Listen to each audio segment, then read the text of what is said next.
ভাবি একটা কথা জিজ্ঞেস করবো, কিছু মনে করবেন না তো? মনে করার কি আছে, দেওয়াররা ভাবিকের কাছে সবকিছু জানতে পারে। আচ্ছা, আপনাদের তো নতুন বিয়ে হয়েছে তাই না? হ্যাঁ, বিয়ে হইছে 3 মাস হইলো। তা ভাই হানিমুনে কোথায় নিয়ে গেছিল? বেডরুমে। সুখবর সুখবর সুখবর, মোবাইল ইন্টারনেট চালু করে দিছে। বালের সুখবর, 15 সেকেন্ডের ভিডিও 2 মিনিট বসে দেখতে হয়। তাতে কি হয়েছে, মোবাইল ইন্টারনেট তো দিছে, একটু ঘোরে এই আর কি। এমন ঘোরা ঘুরে ঘুরতে ঘুরতে বমি চলে আসে, মনে হয় প্রেগনেন্ট হয়ে গেছি।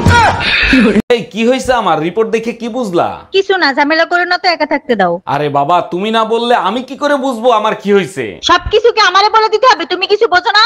আরে গাধা, আমি কেমনে বুঝবো? ডাক্তার তো তুমি। ডাক্তার, আমার না বিরাট একটা সমস্যা হয়ে গেছে, আমার না দাঁড়াচ্ছে না। তার আগে বলেন, আপনার কোনো বউ আছে না গার্লফ্রেন্ড আছে? না ডাক্তার, এখন পর্যন্ত বিয়েও করতে পারি নাই আর গার্লফ্রেন্ডও পটাতে পারি নাই। তাহলে দাঁড় করে আর রোদে কি কাপড় শুকাবেন? সব কাপড় চোপড় নোংরা, কার বালছেরও ঘরে বসে। একদিন কাপড় কাচিনি তার জন্য এত কথা, আজকেই বাপের বাড়ি চলে যাব। আরে যা, কে বারণ করছে তোরে? হ্যালো মা, তোমার জামাইয়ের সাথে ঝগড়া হয়েছে, 6 মাসের জন্য তোমাদের কাছে আসতেছি। অন্যায় করছে জামাই, সাজা দিবি জামাই রে, আমাদের দিবি কেন? কোন পাগলে পাইছিল করছি শখের শাদি। আই শোনো, পায়েস বানাচ্ছি, চিনি নিয়ে আইসো তো। চিনিরে যদি না পাই পাশের বাড়ির টুম্পা ভাবিরে নিয়ে আসবো। আমি কাজের সেরি চিনির কথা বলি নাই, পায়েসে দেওয়ার চিনির কথা বলছি। এই কই তুমি, এক কাপ চা খাওয়াবা? দুধ নাই, কালকে থেকে দুধ আনতে বলতেছি, আনছো? আরে বাবা, পাশের বাড়ির ভাবির কাছ থেকে এক কাপ দুধ নিয়ে আসো। ভাবির কাছে গেছিলাম, তার কাছে ও দুধ নাই। শালির বিটি কত বড় মিথ্যে কথা বলে, সকালেই আমি 2 লিটার দুধ কিনে এনে দিছি। কয় লিটার কিনে দিছো? জানেন ভাবি, আপনাকে দেখলেই না পাগল হয়ে যাই। আচ্ছা বলেন তো, দুনিয়াতে এত মেয়ে থাকতে ভাবিদেরকে আপনাদের এত ভালো লাগে কেন? আরে ভাবি, অন্যের গাড়ি চালানোর মজাই আলাদা। আর অ্যাক্সিডেন্ট হইলে দায়ভার মালিকের, তাই না? আপনি কে? আমি ডক্টর টোম্পা, অনলাইন শপিং থেকে আমাকে পাঠাইছে। জি বলেন। আপনার ওয়াইফ অসুস্থ, তার চেকআপ করানোর জন্য আসছি। আমার বউ অসুস্থ, আপনারা কি করে জানলেন? 3 দিন ধরে অনলাইনে কোনো শপিং করে নাই তো, তাই। ভাবি, কিছু মনে না করলে একটা প্রশ্ন করব? ভাবিরা কখনো কোনো কিছু মনে করে না, জিজ্ঞেস করেন। একটা হাতির সামনে একটা উলঙ্গ লোক দাঁড়ায় আছে, হাতিটা ওই লোকরে কি প্রশ্ন করতে পারে? আপনাকে দেখে মনে হচ্ছে জানোয়ার আর মানুষের ভিতরে কোনো পার্থক্য নাই। না ভাবি, হয় নাই। তাইলে আমি পারবো না, আপনি বলেন। হাতি প্রশ্ন করছে, এত ছোট সুর দিয়ে কেমনে শ্বাস নেন?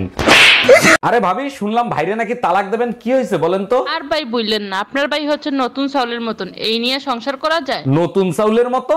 ঠিক বুঝলাম না, একটু খুলে বলেন তো। না বুঝার কি আছে, নতুন চাল চড়ানির সাথে সাথেই উতলায় ফিরা যায়। জাউরা বেটার কাছে কিছু চাইলেই ওর মাথা গরম হয়ে যায়। আরে ভাবি, তা ভাইয়ের কোন মাথা গরম হয়, কিছু বলছে? এসব কি বলেন, মানুষের মাথা থাকে কয়টা? 2টা, একটা দিনে গরম হয় আর একটা রাতে গরম হয়। আজকে বুঝলাম ভাবি আপনারা মাঝে মাঝে পুতা দিয়ে ক্যান্সারছে। দেখেন অরুণ সাহেব, বাচ্চাকে বাঁচাতে পেরেছি, বাচ্চার মাকে রাখতে পারিনি। ও doctor, thank you so much, একসাথে 2টা গুড নিউজ দেওয়ার জন্য। এত খুশি হয়েন না, বাচ্চার চেহারা দেখে বাচ্চার মা পলাইছে। আরে পলায় নাই, বউ কুরিয়ার সার্ভিসে চাকরি করে, ডেলিভারি দিয়ে চলে গেছে। ভাবি, আপনারে তো আর পটাতে পারলাম না, আপনার একটা বান্ধবীর সাথে প্রেম করায় দেন না। আমার একটাই অবিবাহিত বান্ধবী আছে, কিন্তু ওর একটা সমস্যা আছে। একটা সমস্যা তো, ওটা আমি ম্যানেজ করে নেবো, আপনি কথা বলেন। পরে আমারে কিছু বলতে পারবেন না, ও কিন্তু আইসক্রিম কামড়ায় কামড়ায় খায়। Hello Google. কোনো কিছু খোঁজার জন্য এক চাপুন। স্বামীর টাকা চুরি করে বউ কোথায় লুকায় সেটা জানতে চাচ্ছি। স্বামীর টাকা বউ কোথায় লুকায় এটা গুগল কেন পৃথিবীর কেউ জানে না। তুমি আর ভালো হইল না, পাশের বাড়ির টুম্পা ভাবি তোমারে থাপ্পড় মারছে কেন? আমি বললাম ভাবি, বৃষ্টির সিজন চলতেছে, কাপড় চোপড় সব খুললে ঘুমাইয়েন। ঠিক কাজ করছে, তোমার কপাল ভালো, জুতা দিয়ে পিটাই নাই। পুরো কথা না শুনেই মারো, রোদে শুকানো কাপড় খুলতে বলছি, তা নাহলে বৃষ্টিতে ভিজে যাবে। এই জানো, কালকে রাতে না আমার স্বপ্নে যমরাজ আসছিল। যমরাজ স্বপ্নে আসে কা, বাস্তবে আসতে পারে না? বাজে কথা বইলো না, আমারে বলে স্বর্গে যাবা না নরকে যাবা। তারপর তুমি কি বললা? আমি বললাম আপনার যেখানে খুশি সেখানে নিয়ে যান, শুধু জামাইরে সাথে নিলেই হবে।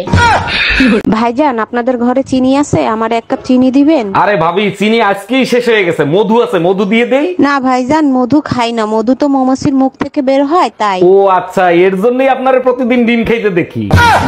আর আসতে পারি? আসেন। নাম কি? শ্রীমতী আভারানী পাকরাশি। শিক্ষাগত যোগ্যতা? Intermediate pass. এইচএসসি তে কি পাইছেন? করোনা। চাকরিটা কি হবে স্যার? আচ্ছা, আমাদের দেশ নিয়ে বড় বড় নেতাদের চিন্তা ভাবনা কি একটু বলো তো শুনি। তাইলে শোনো, এক প্লেনে শেখ হাসিনা, খালেদা জিয়া, কাদের সাহেব, সাথে একটা স্কুলের বাচ্চাও যাচ্ছিল।